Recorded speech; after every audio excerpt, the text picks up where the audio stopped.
cults have long been a subject of intrigue, people becoming deeply enmeshed with the promises of salvation, enlightenment, or exclusive truths. These groups often revolve around a charismatic leader who wields immense influence over their followers. Today, the story of one such leader who has captured the attention of thousands with her extraordinary claims and, I guess, magnetic personality. Let's delve into the strange world and even stranger beliefs of Romana Didulo, the self-proclaimed, actual, real Queen of Canada. Welcome to Capers and Cocktails, a true crime podcast that doesn't take itself too seriously and gives you something to enjoy while you listen. The following content may be disturbing to some. Discretion is advised. If you're enjoying one of our themed cocktails, ensure you're of legal drinking age and have fun, but drink responsibly. The legend of Romana's birth is given by herself. Romana was born in November of 1974 in the Philippines. She was the younger of two children born to her father, Romaldo Didulo, and her mother, Ana Didulo. Her name was a combination of her father and mother's name, Romana. Her father was an engineer and a lawyer. Again, I'm going to keep saying this throughout this episode. Romana is the sole teller of her own story, but she claims that she was born into a privileged life and called it, quote, the modern equivalent of a royal family, end quote. She says the Philippines, her country of origin, was once part of the Kingdom of Maharlika, a dynasty that was, quote, invaded by the evil Spanish king, end quote, who invaded and colonized it for 500 years.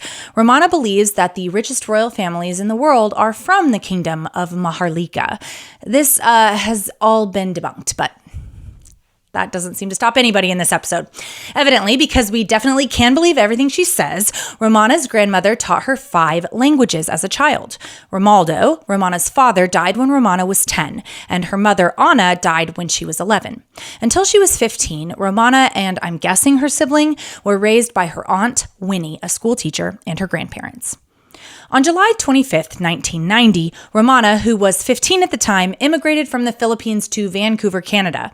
Not much is known about the time between 1990 and 2006, when she emerged in the business world as the president and CEO of Global Solutions Canada, which was a startup HR company. Evidently, she wasn't super successful at that company or the 2 other shell real estate companies under her name.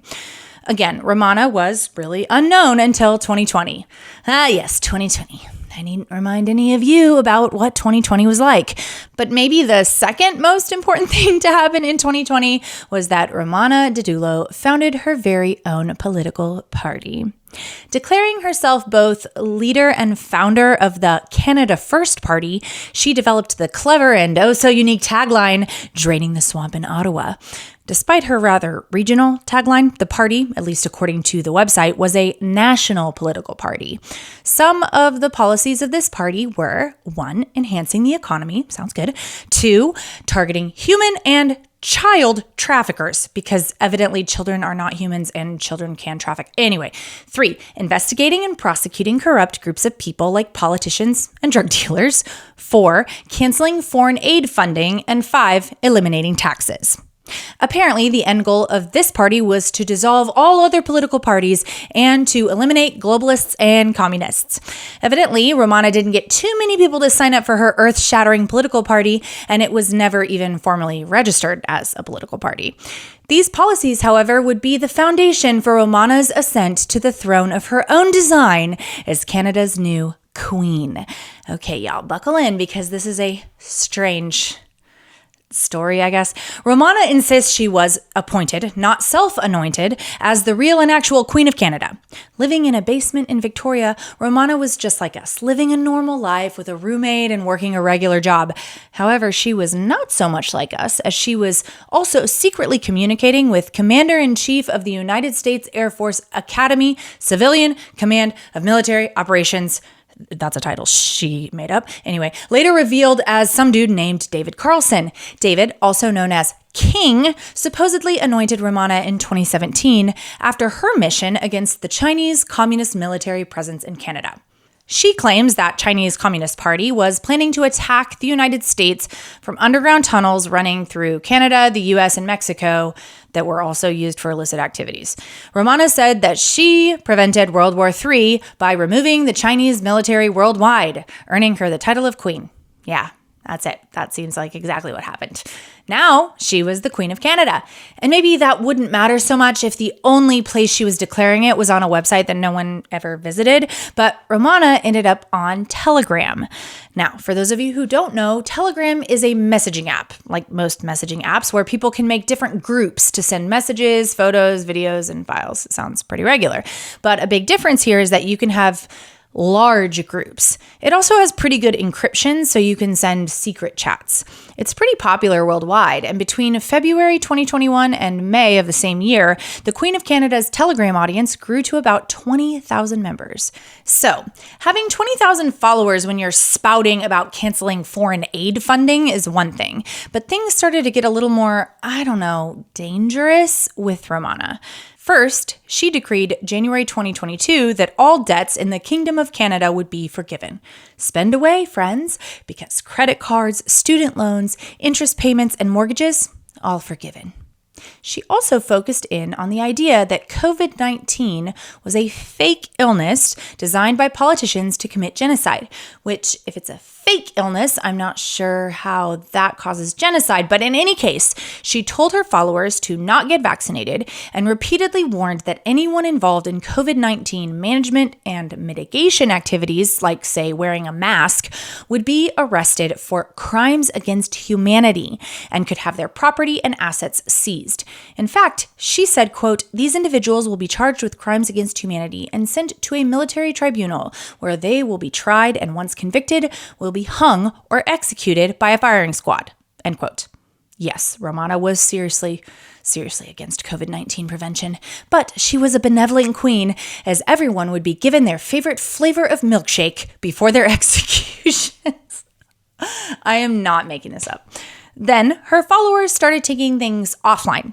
There are a bunch of videos up on the internet of her followers, known as digital soldiers, taking cease and desist orders for COVID-19 mitigation efforts that she'd posted on her Telegram to government offices and police stations around Canada. Many of her followers are still doing this. Apparently, anyone who got in the way of this cease and desist order would face a military tribunal and eventually, according to Romana, find themselves, quote, 6 feet below the ground for crimes against humanity, end quote. Wow. And according to Romana, this had already happened to 2.7 million undisclosed people, including the actual Queen Elizabeth II of England and Canada, whom Romana boasted she had personally executed. Y'all, people believed this. Lots of people believed this human, believe her. But she wasn't just opposed to COVID prevention. She outlawed many things in her kingdom, including but not limited to teaching race theory, using hormonal/unnatural medicine, and actually all pharmaceutical medicine. Romana also began to claim that she regularly communicated with aliens, or as she called them, the Intergalactic Alliance. And I guess with them, she apparently converted many buildings in Canada into intergalactic medbed chambers that would cure you of all of your ills and could even regrow limbs. Those medbed chambers could also make you immortal, evidently. By August of 2021, Romana had doubled her Telegram followers to 40,000. And by December, she reached her peak of around 73,000 followers. Romana was making regular decrees via that Telegram channel. By this time, she'd really nailed down her 3 basic laws that would rule all of her Kingdom of Canada. They were, 1, if you kill, you will be killed. 2, if you kill and mass commit genocide or crimes against humanity, we will take out your family and your DNA strain. And 3, war and division are unlawful. Is it worth it to mention to the Queen of Canada she might be sowing some division with law number 2? Remember, making people wear a mask is a crime against humanity. She was also getting busy designing a new Canadian flag, which of course still had a maple leaf because she's not a monster, people. Also, she's managed to snag hundreds of thousands of dollars from her followers. The group spent thousands of dollars a week on gas, food, laptops, cell phones, and once a hotel room that sat empty for a week as the group waited in vain for Russian President Vladimir Putin to come meet with them. For some reason, he did not show up. But don't worry, Romana designed these little purple promissory notes that people could print and use instead of money. I'd like to see people trying to use those in a store, actually. Starting in January 2021, Romana took her show on the road. She and her closest 11 followers bought an RV, or maybe had it donated to them, and started on their own tour of Canada. The first stop? Well, apparently in February of 2021, thousands of protesters converged in downtown Ottawa to protest COVID-19 actions by the government.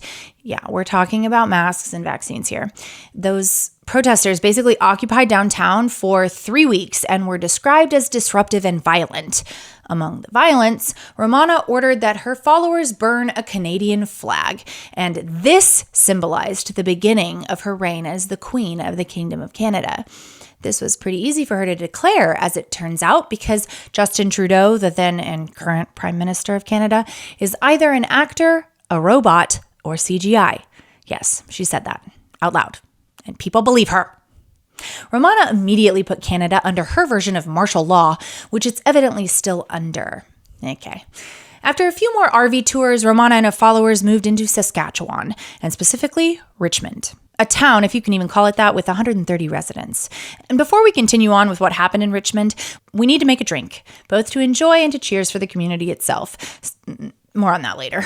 Legend has it that the Saskatchewan Paralyzer was invented in the 1980s by a group of friends in Winnipeg, Manitoba. This drink can absolutely trick you and can absolutely paralyze you if you have one too many. Americans, once I start to make this drink, you may recognize it as the Colorado Bulldog, because that's what it's called in America. And Capers and Cocktails fans, you will definitely hear about the Colorado Bulldog again, because I planned it for another episode this season without realizing it. Whoops. Lucky for us, it's delicious. If made correctly, maybe. So let's make it correctly. Take a glass with ice and add to it a half a part Kahlua and a half a part vodka. Pour in 2 parts Coke, top with 3 parts milk, but don't stir this drink. So according to every recipe I looked up for this cocktail, it makes it clear not to mix the drink because it may curdle. One thing you can do to help prevent that is to use whole milk. I'm not actually convinced that the drink will curdle, because other research I've done says that vodka and Kahlua don't curdle milk. But if we have anything to worry about, it's actually the Coke. I won't trouble you with the science. Just don't mix it to be safe, but do top it with a cherry. For the mocktail, take a half a part non-alcoholic vodka and a half a part cold coffee, or espresso if you're feeling frisky, and add those to a glass with ice. Next, add 2 parts cola and then 3 parts milk on top. Don't forget to top with a cherry. Romana and some of her followers showed up in Richmond, Saskatchewan on September 18th, 2023, moving into the town's abandoned school after the property was given to them by a follower. They immediately started causing annoyance when some of Romana's followers emailed some of their famous cease and desist letters threatening to execute people in town, including the mayor, if they didn't accept Romana as their new queen. They put up fencing around the entire perimeter of the property of the 1-floor school building and started filming anyone who came up too close to that fence. Turns out, however, that the Richmond community wasn't super interested in having a cult move into town. The mayor, Brad Miller, would say, quote, "Wouldn't it be nice if Saskatchewan, good old Saskatchewan, could topple her reign," end quote.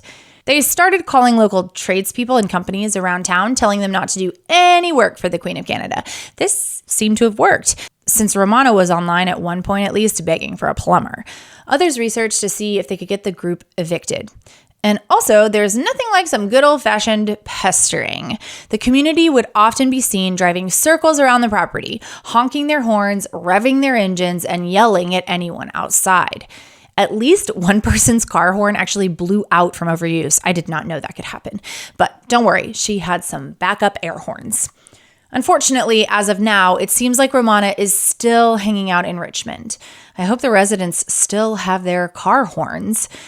There are a lot of things that make Romana a pretty typical cult leader. She is charismatic and authoritarian. Cult leaders often have a charismatic personality that draws people in. They may also exhibit authoritarian tendencies, demanding unquestioning obedience. Romana will literally kill you if you don't follow her mandates, or at least she will tell her followers that she's killed you or is going to kill you. In one message from Romana to American gun owners and American military veterans, she said, quote, "Please be ready to load those 4x4 flatbed trucks and trailers of yours, just in case I, Queen Romana of Canada, decide to issue a special royal invite for you all on short notice. #duck hunting. Oh, and please bring extra guns and ammo, end quote. She often refers to hashtag duck hunting as a coded message to a select group of people she has handpicked to arrest her enemies. She promises exclusive salvation or enlightenment. Cult leaders typically claim to offer followers something exclusive, whether it's salvation, enlightenment, or some other form of ultimate truth. Romana, being super against COVID protections, I guess to some could be seen as salvation. Some people really hate masks. She engages in financial exploitation. Cult leaders often exploit followers financially, either through donations, fees for services, or by convincing them to give up their possessions. You can give Romana all of your real money, remember, because she has those purple promissory notes that you can use instead, and no need to pay your mortgage. And while some of these things that Romana has asserted are downright ridiculous, there are some things that could potentially be dangerous. You often don't know a cult leader until it's too late. You know what I mean? According to an actual research paper written on Romana, quote, she is a highly active figure in the conspiracy world who regularly engages in fantasy-based rhetoric. Her message is filled with the dictatorial promise of death to anyone who displeases her. Didulo describes herself as the supreme being extant on planet Earth. Didulo believes herself to be beyond question. She claims she possesses supernatural powers, is able to become invisible, change shape, and is an Arcturian from a distant solar system, all claimed without a drop of evidence or proof. Didulo's message is not one of benevolence. She promises death. Her edicts daily harm her followers, end quote. Thanks for hanging out with me. I sincerely hope the people of Richmond can either get Romana and her followers to leave for good or that they found some peace with it. That school that the group moved into has a lot of emotional attachment for many members of that community, which makes it an even bigger bummer. And I really hope that those who follow and believe Romana Didulo can figure out how to, well, not. Next week, we head to Stockholm for another crime and straight to the sea for our drink. I hope you're following me on social media by now, but if you aren't, here's your chance. Check out the description box for all of the links. Thanks for listening and following. I really appreciate it. Next week is a skipped upload, but I'll see you in 2 weeks. And remember, there's always alternatives to starting a cult because you hate masks.